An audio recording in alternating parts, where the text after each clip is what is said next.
Hello students, welcome back to PSC Payal study circle. आज की video में हम बात करेंगे 10th एनआईएस होम साइंस, जिसका कोड है 216।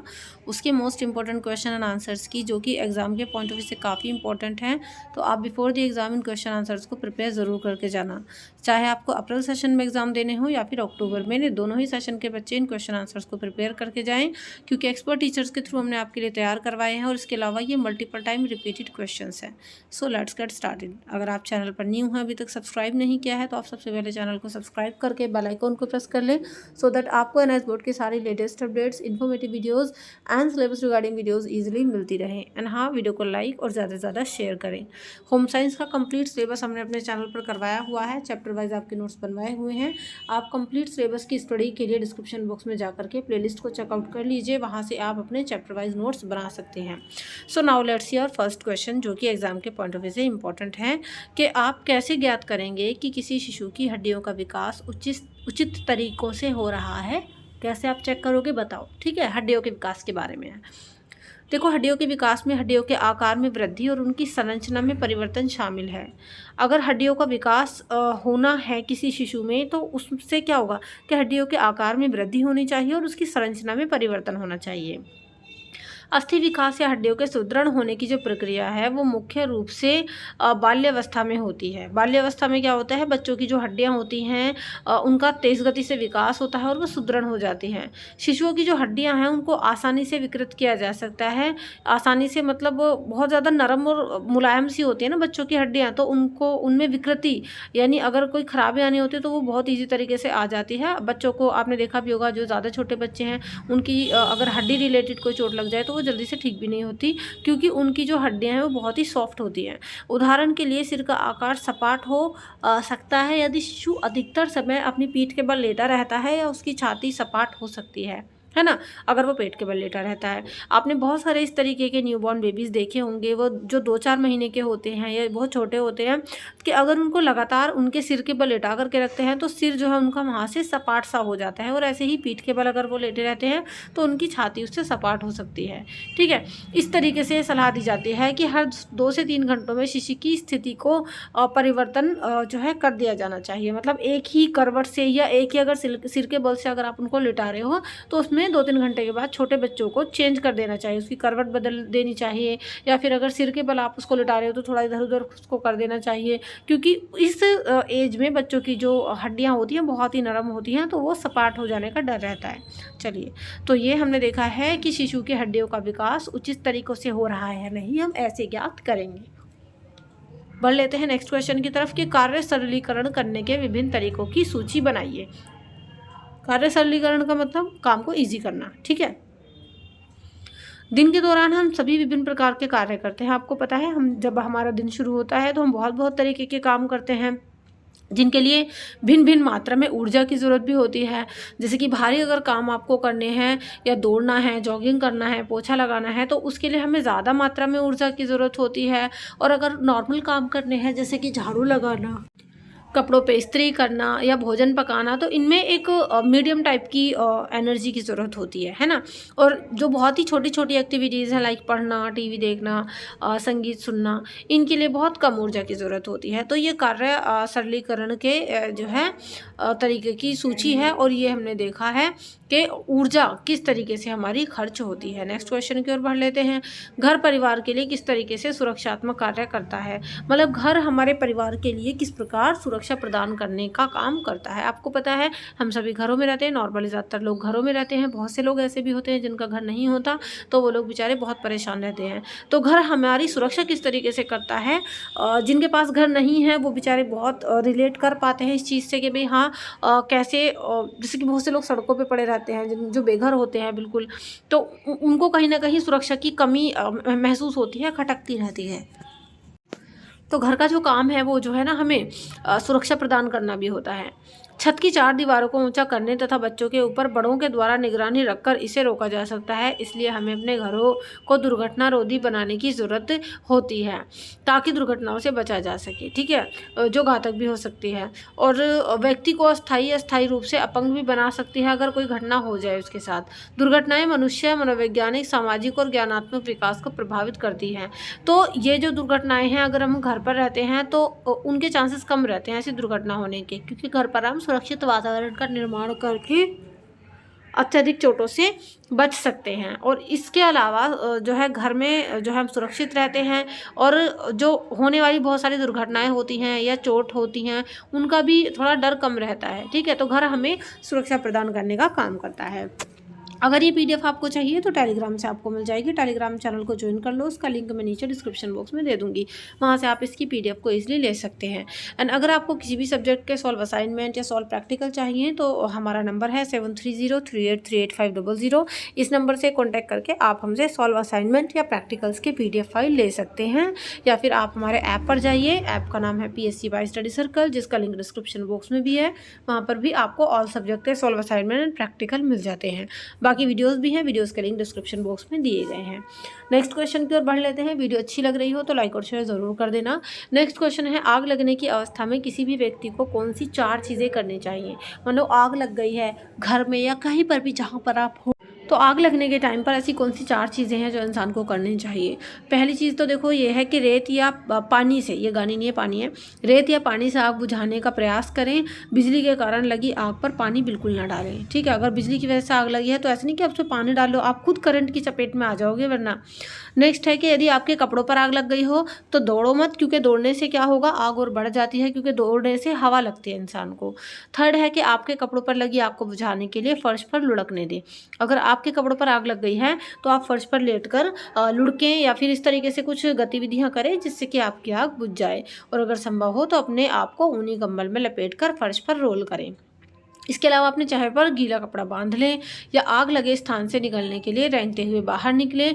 और ध्यान रखें कि भूमि की सतह पर वायु साफ हो, क्योंकि गर्म वायु एवं धुआं ऊपर की ओर उठता है। तो ये अगर आग लगने की अवस्था है तो ये चीज़ें हैं जो हमें ध्यान रखनी चाहिए और करना चाहिए ऐसा। नेक्स्ट क्वेश्चन है, व्यय का हिसाब किताब रखना क्यों लाभकारी होता है। व्यय का मतलब क्या होता है, सबसे पहली चीज़ आप समझो, व्यय का मतलब होता है खर्च करना, है ना। यानी जो आपने खर्च किया है उसका हिसाब किताब रखना क्यों ज़रूरी होता है, क्यों लाभकारी है। आंसर है कि यदि अगर हम अपनी व्यय की योजना तैयार नहीं करते हैं तो हमारा व्यय हमारी आय से अधिक हो सकता है। मतलब वही है कि आमदनी 98 और खर्चा रुपया, है ना। आमदनी कम हुई है और खर्चा हमने ज़्यादा कर लिया है। तो अगर हम जो है देखें कि भी हाँ हमने कितना खर्च किया है या हमें कितना खर्च करना है, तो उससे हमें काफ़ी बेनिफिट रहता है। ठीक है, और इस तरीके से हमारा व्यय हमारी आय से अधिक होता है, तो हमें अपनी आवश्यकताओं की पूर्ति करने के लिए भी क्या करना पड़ता है, फिर उधार लेना पड़ता है, कर्जा लेना पड़ता है। अगर हम खर्च ज़्यादा करते हैं और हमारी आय इतनी नहीं है तो फिर उस खर्चे को पूरा करने के लिए भी हमें जो है ऋण लेना पड़ता है, जो कि अच्छी बात नहीं होती। इसके अलावा समस्याओं में फंसने से बचने के लिए हम व्यय योजना ज़रूर तैयार करें और अपने व्यय यानी अपने खर्चे को अपनी आय से कम रखें। जितना हम कमा रहे हैं कोशिश करें कि उससे कम खर्च करें, ताकि थोड़ी सेविंग्स हो सके, है ना, फ्यूचर के लिए या किसी भी दुर्घटना स्थिति के लिए, ऐसी कंडीशन के लिए पैसे को बचा करके चलें। अपने घर के बड़ों से भी सुना होगा कि पैसे को थोड़ा बचा कर ही चलना चाहिए। नेक्स्ट क्वेश्चन है, कार्य सरलीकरण के कुछ 4 उपाय बताइए, सूची बनाइए उनकी, और जो ऊर्जा को बचाने में हमारी मदद करते हैं। ठीक है, कार्य सरलीकरण का मतलब कि काम करना आसान करना। तो ऐसे 4 उपाय आपको बताने हैं जो ऊर्जा बचाने में हमारी मदद करते हैं। आंसर है, देखो सबसे पहले कार्य को छोटी छोटी गतिविधियों में विखंडित करें। कोई भी काम है आपका उसको छोटे छोटे पार्ट्स में आप डिवाइड करें। दूसरा है, सभी अतिरिक्त संरचनाओं को हटा दें और गतिविधियों का संयोजन कर लें। इसके अलावा कार्यों को बेहतर क्रम से करें और साथ ही साथ अपने कार्य में अधिक कुशल बनना। आप कोई भी काम कर रहे हो उसको उसमें और एक्सपर्ट बनने की कोशिश करो ताकि काम आपका सरल हो जाए। ठीक है, चलिए नेक्स्ट क्वेश्चन देख लेते हैं। संक्षिप्त में विवरण दीजिए, पोषण किस प्रकार विकास को प्रभावित करता है। पोषण किस तरीके से हमारे विकास को प्रभावित करता है ये आपको बताना है, थोड़ा सा बताना है। आंसर देख लेते हैं। देखिए, अगर आपको असाइनमेंट या पीडीएफ चाहिए या अपने प्रैक्टिकल के पीडीएफ चाहिए तो उसके लिए आप हमसे कांटेक्ट कर सकते हो। नंबर आपके सामने मेंशन है, ये नंबर आपको डिस्क्रिप्शन बॉक्स में मिल जाएगा। तो देखो, पोषण किस तरीके से विकास को प्रभावित करता है हम देख लेते हैं। हम जो हैं वो भोजन का परिणाम है। देखो, हम खाते हैं तभी हम दुनिया में जी पा रहे हैं। बहुत अधिक या बहुत कम खाना, स्वास्थ्य या अस्वस्थ भोजन करना, ये सब हमारी शारीरिक वृद्धि और विकास को प्रभावित करते हैं। अगर आप बहुत ज़्यादा खाते हो तो भी नुकसानदेह है, अगर आप बहुत कम खाते हो तो भी आपको नुकसान होगा इससे, है ना। और इन चीज़ों से क्या होगा, या फिर अगर आप हेल्दी फूड नहीं खाते, बेकार सेकार ऐसे ही उल्टी सीधी चीज़ें खाते हो, तो ये सब भी हमारी शारीरिक वृद्धि और विकास को क्या करते हैं, प्रभावित करते हैं। अगर आपको किसी बच्चे के अंदर या फिर किसी के का भी शारीरिक और मानसिक विकास करना है, शारीरिक और मानसिक गुणों की वृद्धि करनी है, तो उसके लिए भी उचित पोषण ज़रूरी है। बच्चे को इष्टतम वृद्धि और विकास के लिए नियमित आधार पर संतुलित आहार उपलब्ध कराया जाना चाहिए। और साथ ही साथ पोषण संबंधी आवश्यकताओं को पूरा ना किए जाने की वजह से बच्चों में अनेक प्रकार के विकार उत्पन्न हो सकते हैं, जो न केवल उसके विकास को प्रभावित करते हैं बल्कि उसके मानसिक, सामाजिक और भावात्मक विकास को भी प्रतिकूल रूप से प्रभावित करते हैं। तो इस तरीके से जो हम खा रहे हैं उसका हमारे शरीर पर, हमारे मन पर बहुत गहरा प्रभाव पड़ता है। ठीक है, चलिए नेक्स्ट क्वेश्चन देख लेते हैं। खाद्य संरक्षण की परिभाषा देनी है और खाद्य संरक्षण के सिद्धांत आपको बताने हैं। सबसे पहले समझो खाद्य संरक्षण क्या होता है। तो देखो, वह प्रक्रिया जिसके द्वारा भोजन को छोटी या लंबी समय अवधि के लिए खराब होने से सुरक्षा प्रदान की जाती है। मतलब ये खाद्य संरक्षण एक ऐसी प्रक्रिया है, एक ऐसा प्रोसेस है जिसमें हम ये कोशिश करते हैं कि भोजन को लंबे टाइम के लिए या छोटे टाइम के लिए, है ना, खराब होने से बचा सकें और उसको स्टोर करके रख सकें, उसको सुरक्षा प्रदान करें। इसके द्वारा क्या होता है, भोजन के रंग, स्वाद और पोषक तत्वों को यथासंभव सुरक्षित रखा जाता है, संरक्षित रखा जाता है। मतलब जब हम खाद्य संरक्षण करते हैं तो इसके द्वारा भोजन का जो रंग होता है, उसका स्वाद होता है, या जो उसके अंदर पोषक तत्व होते हैं, उनको पूरी कोशिश की जाती है कि संरक्षित करके रखा जाए। खाद्य संरक्षण के सिद्धांत, तो देखो इस क्वेश्चन में आपसे सिद्धांत भी पूछे हैं कि खाद्य संरक्षण के सिद्धांत बताइए। अब देखो, हम दूध को उबालकर उसे लंबे समय के लिए संरक्षित रखते हैं, लेकिन हम दूध के तापमान को बढ़ाकर उसमें उपस्थित सूक्ष्म जीवाणुओं को नष्ट करते हैं। सूक्ष्म जीवाणु अति उच्च तापमान पर जीवित नहीं रह पाते। यह भोजन संरक्षण का ही क्या है, एक सिद्धांत है। तो देखो, हमने यहाँ पर एग्जाम्पल भी देख लिया है। अब आगे है कि भोजन संरक्षण के सिद्धांतों का ज्ञान प्राप्त करें। जैसे कि कैसे कर सकते हैं, सूक्ष्म जीवाणुओं को नष्ट करना, इसके अलावा सूक्ष्म जीवाणुओं की अभिक्रिया को रोकना और उसमें विलंब उत्पन्न करना, या फिर एंजाइमों की अभिक्रिया को रोकना। तो ये हमने देखा है खाद्य संरक्षण की परिभाषा और संरक्षण के सिद्धांत, खाद्य संरक्षण के सिद्धांत। अगर ये PDF आपको चाहिए तो PDF आपको मैं टेलीग्राम पर शेयर कर दूंगी, जिसका लिंक नीचे डिस्क्रिप्शन बॉक्स में दिया गया है, उसको ज्वाइन कर लो और वहाँ से आपको अदर सब्जेक्ट के इंपॉर्टेंट क्वेश्चन आंसर्स की PDF भी मिल जाती है। नेक्स्ट क्वेश्चन है, मानव संसाधन और गैर मानव संसाधन दोनों में डिफरेंशिएट बताना है, दोनों में अंतर बताना है और प्रत्येक का एक एक उदाहरण भी देना है। आंसर देख लेते हैं। देखो, मानव संसाधन वे संसाधन है जो मनुष्यों के गुण होते हैं और उनका प्रयोग कोई अन्य व्यक्ति नहीं कर सकता। ठीक है, यानी मानव संसाधन वे संसाधन हैं, हमारे खुद के जो गुण होते हैं, हमारी क्वालिटीज़ होती हैं, उनका उपयोग हम ही कर सकते हैं। बेशक हमारे गुणों का लाभ सामने वाला उठा सकता है, लेकिन हमारे गुणों का प्रयोग तो हम ही कर सकते हैं ना। आप अपनी ऊर्जा, समय तथा ज्ञान कौशल का प्रयोग खुद ही कर सकते हो। उदाहरण के लिए, खेलने के लिए ऊर्जा, अगर आपका मन खेलने का कर रहा है तो आप ही खेलने का काम करोगे ना, कोई दूसरा अगर खेल भी ले तो उससे आपको क्या फ़ायदा। दूसरी ओर जो गैर मानव संसाधन होते हैं, एक व्यक्ति के भी हो सकते हैं और पूरे समाज के भी हो सकते हैं, इन्हें दूसरे लोगों के साथ बांटा जा सकता है। सामुदायिक पार्कों का प्रयोग सभी बच्चों के द्वारा खेलने के लिए किया जाता है। ठीक है, तो एग्जाम्पल भी दे दिया है। पैसा है, एक व्यक्ति से दूसरे व्यक्ति के पास जा सकता है। भूमि, मेज और कुर्सी, ये भी कोई भी व्यक्ति खरीद सकता है। तो यहाँ पर हमने मानव संसाधन और गैर मानव संसाधन में अंतर देखा है। चलिए, और उदाहरण भी देख लिया है। अगर TMA या प्रैक्टिकल की PDF के सोल्यूशन चाहिए तो इस नंबर पर कॉन्टैक्ट करिए जल्द से जल्द। लिंक डिस्क्रिप्शन बॉक्स में आपको हमारे ऐप का भी मिल जाएगा, जहाँ से आप डायरेक्टली भी ले सकते हो उनको। नेक्स्ट क्वेश्चन है, एक अच्छे बजट की 3 विशेषताएं। देखो, ये मल्टीपल टाइम रिपीटेड क्वेश्चन है कि आप जो है एक अच्छे बजट की विशेषताएं बताइए, एक अच्छे बजट के गुण लिखिए। तो आपको ये पता होना चाहिए। सबसे पहली चीज़, जो एक अच्छा बजट होता है उसमें आय का सटीक अनुमान होता है, आय की सटीक जानकारी होती है। मतलब एक जो अनुमान होता है ना, वो सही होता है। तो अपनी आय का सटीक राशि का अनुमान लगाएं और जो व्यय के लिए उपलब्ध है। ठीक है, यानी आपकी इनकम कितना पैसा आपके पास है, कितनी राशि आपके पास है जो आपको खर्च करने के लिए है आपके पास। परिवार की सकल और निवल आय में अंतर होता है। नेक्स्ट है कि व्यय का सटीक अनुमान। तो जो एक अच्छा बजट रहता है उसमें व्यय का अनुमान भी सटीक होना चाहिए। पिछले वर्ष के बजट व व्यय के बचत के पिछले रिकॉर्डों का अवलोकन करें। इसके अलावा धन का युक्ति संगत स्तर पर सटीक आवंटन, देखो, व्ययों पर संसाधनों का अनुमान युक्ति संगत स्तर पर सटीक होना चाहिए। परिवार को अपनी वर्तमान आवश्यकताओं और इच्छाओं का निर्धारण करने और भावी परिवर्तनों जैसे कि नवंबर माह में त्योहार और अन्य अवसरों के लिए अतिरिक्त व्यय की ज़रूरत होती है, तो उनका अनुमान लगाने में भी सक्षम होना चाहिए। तो देखो, हमने यहाँ पर एक अच्छे बजट की विशेषताएं देख ली हैं। आगे बढ़ लेते हैं। नेक्स्ट क्वेश्चन है, आपके छोटे भाई से कांच का बल्ब टूट गया है। कांच के टुकड़े उठाने के लिए 2 सरल तरीके आपको लिखने हैं। अगर अंगुली से तेज रक्त बहने लगे तो सबसे पहले क्या प्राथमिक चिकित्सा दी जानी चाहिए। तो देखो, कांच के टुकड़े उठाने के लिए 2 सरल तरीके हैं, बहुत इजी स्टेप्स हैं। पहले के गीले कपड़ों से पोंछना चाहिए, दूसरा गुथा हुआ आटा लेकर भी आप उसको उठा सकते हैं। चिकित्सा है, एंटीसेप्टिक से घाव को साफ करें अगर उंगली में जो है तेज खून बह रहा है तो। और यदि रक्त का स्राव झटके से हो रहा है, रुक रुक कर हो रहा है, तो उसे हृदय की समीपता की ओर से किसी से कसकर पट्टी बांध ले। ठीक है, तो ये 2 तरीके हैं। चलिए आगे बढ़ लेते हैं। नेक्स्ट क्वेश्चन है, विकास में निकट दूर के क्रम को संक्षेप में समझाइए। यानी विकास में निकट दूर का जो क्रम है उसके बारे में बताना है। सिर से आरंभ होकर नीचे की ओर यानी सिफालोकॉर्डल क्रम, इसका अर्थ है कि शरीर में विकास सिर से पैरों की ओर हो रहा है। ठीक है, यानी सिर से शुरू हो रहा है विकास और पैरों की ओर बढ़ रहा है, अर्थात व्यक्ति का जो विकास है वो सिर से नीचे की ओर होता है। बालक ने सर्वप्रथम अपने सिर पर नियंत्रण करना सीखा। ठीक है, बालक क्या करता है, सबसे पहले अपने हेड को कंट्रोल करना सीखता है, उसके बाद अपने हाथों से वस्तुओं को पकड़ता है, फिर बैठता है, फिर घुटनों के बल चलने लगता है और बाद में वो खड़े होकर चलने लगता है। तो इस प्रकार उसका जो विकास है वो सिर से आरंभ होकर नीचे की ओर चला है, यानी निकट दूर के क्रम है ये। चलिए आगे बढ़ लेते हैं। नेक्स्ट क्वेश्चन, नेक्स्ट जो हमारा इसी के अंदर टॉपिक है वो है वातावरणीय प्रभाव किस प्रकार बच्चे के विकास में सहायक होते हैं, ये आपको बताना है।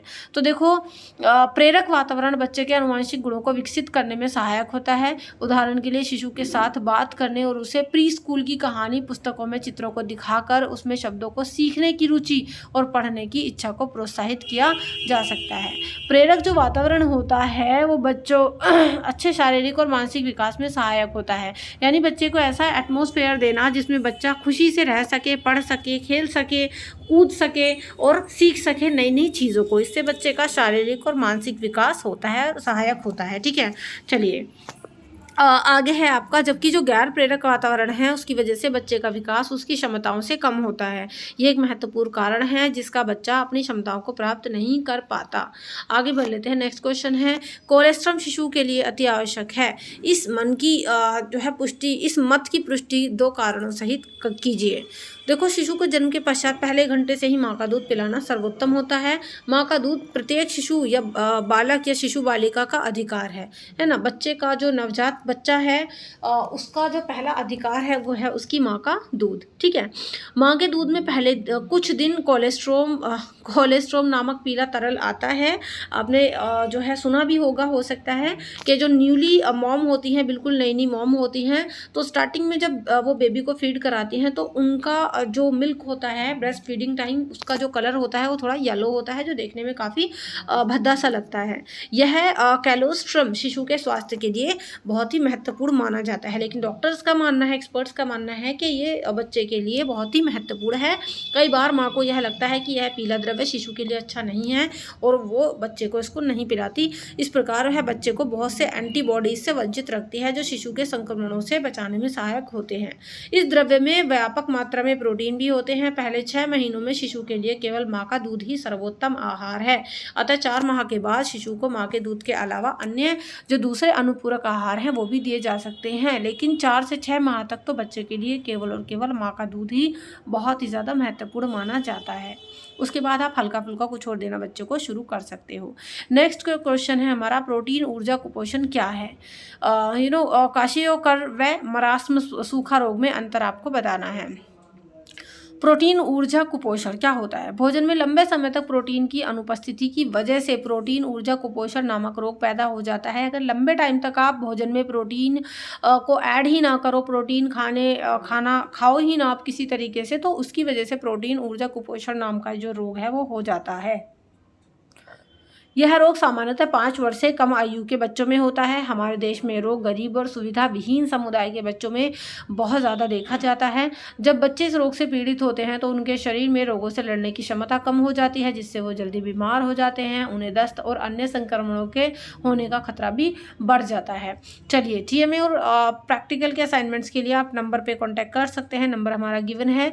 इसके अलावा देखो आगे जो पॉइंट है, जब प्रोटीन की मात्रा कम और कार्बोहाइड्रेट से मिलने वाली ऊर्जा पर्याप्त हो तो इस स्थिति को क्वाशियोकर कहते हैं। इस पोषण अभाव रोगों के कारण बच्चे का पेट की तरह ही बच्चे का जो पेट है उसकी तरह ही विकसित होता है। चलिए, नेक्स्ट और लास्ट क्वेश्चन है, खाने के विभिन्न मिश्रण किस प्रकार पोषण के गुणों को बेहतर बनाते हैं। यानी खाने के अंदर जो बहुत सारे मिश्रण होते हैं वो किस तरीके से बच्चों के जो है गुणों को बेहतर बनाते हैं, पोषण के गुणों को बेहतर बनाते हैं, उदाहरण सहित आपको समझाना है। देखो, कोई भी एक ऐसा खाद्य पदार्थ नहीं है जो सभी पोषक तत्व दे। ऐसा केवल इकलौता कोई भी खाद्य पदार्थ नहीं है जिसमें आपको सारे मिनरल्स मिल जाए, सारे प्रोटीन्स मिल जाए, कैल्शियम मिल जाए, सब कुछ मिल जाए। ऐसा कोई इकलौता खाद्य पदार्थ नहीं है। इसके लिए आपको चाहिए कि भोजन में विविधताएं लाएं, मतलब डिफरेंट टाइप्स का आप भोजन बनाएं जिसमें अलग अलग टाइप्स में जो है सारी चीज़ें अवेलेबल हों, जिससे कि आपके शरीर को आवश्यक पोषक तत्व प्राप्त हो सकें और आप पोषक तत्वों की कमी से होने वाले रोगों से दूर रह सकें।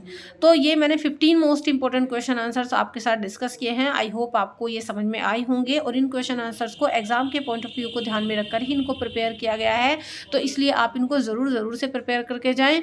और हाँ, ये PDF आपको बिल्कुल free of cost Telegram channel पर मिल जाएगी, जिसका लिंक नीचे डिस्क्रिप्शन बॉक्स में दिया गया है। इसके अलावा हमारा अपना ऐप भी है जिसका नाम है PSC पाई स्टडी सर्कल, जहां पर आपको प्रीवियस ईयर के क्वेश्चन मिल जाते हैं, बुक्स मिल जाती हैं PDF फॉर्म में, स्टडी मटेरियल और डिफरेंट कोर्सेज भी हमने वहां पर काफ़ी अफोर्डेबल चार्जेस में जो है लॉन्च किए हुए हैं, जिनकी डेमो वीडियो अवेलेबल है। तो डेमो वीडियो देखकर आप किसी कोर्स में भी एनरोल कर सकते हो। तो आपके सॉल्व असाइनमेंट, सॉल्व प्रैक्टिकल सारी चीज़ें हमारे ऐप पर अवेलेबल हैं। ऐप का लिंक डिस्क्रिप्शन बॉक्स में है। बाकी गृह विज्ञान का पूरा सिलेबस हमने करवाया हुआ है, चैप्टर वाइज नोट्स बनवाए हुए हैं, तो प्लेलिस्ट का लिंक मैं नीचे डिस्क्रिप्शन बॉक्स में दे दूंगी। और साथ ही साथ आपको पेपर कैसा आएगा होम साइंस का वो वीडियो भी डिस्क्रिप्शन बॉक्स में मिल जाएगी। अगर आपको वीडियो पसंद आई हो तो लाइक और शेयर ज़रूर कर दें। टेलीग्राम पर जाकर इसकी PDF को ले लें, टेलीग्राम का लिंक भी डिस्क्रिप्शन बॉक्स में है। और ज़्यादा से ज़्यादा शेयर करें, चैनल को सब्सक्राइब कर लें। और इसके अलावा लर्न इंग्लिश हमारा चैनल है, जहाँ पर आप अपनी इंग्लिश पढ़ सकते हैं, NIS बोर्ड की चैप्टर्स पढ़ सकते हैं, इंपॉर्टेंट क्वेश्चन आंसर से ले सकते हैं। तो लर्न इंग्लिश बाय तबस्सुम इस चैनल का लिंक भी डिस्क्रिप्शन बॉक्स में दिया गया है। तो चलिए, do like, share, comment, subscribe. See you in the next video. Till then keep studying in pi study. Thank you so much and good bye.